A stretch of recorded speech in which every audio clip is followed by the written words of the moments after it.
If you're concerned about your prostate, now one thing I would recommend, if you are over 50 years old and you're going to start testosterone therapy, you do want a good MRI. That's the problem. How do you get a good MRI?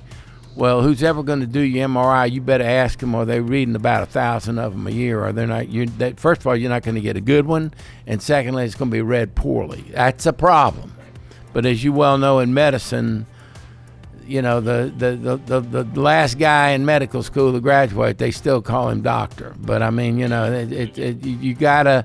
So the quality of the MRI, when done properly and interpreted properly, has a 98% negative predictive value. You don't have a serious cancer.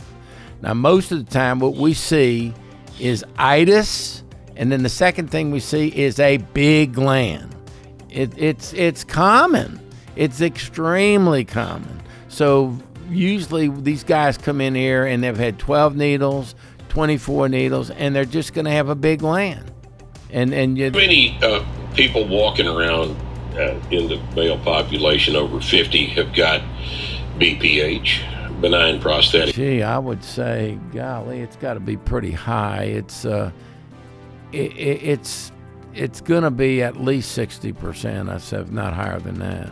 And not only that, what's worse than that, guys my age, 70-year-olds, we've got cancer inside our gland. Probably 70% of us have low-grade Gleason 6 cancer. So if they put a blind needle in you, or 12 blind needles in you, and about 3 of them come back Gleason 6, then, oh, you got cancer.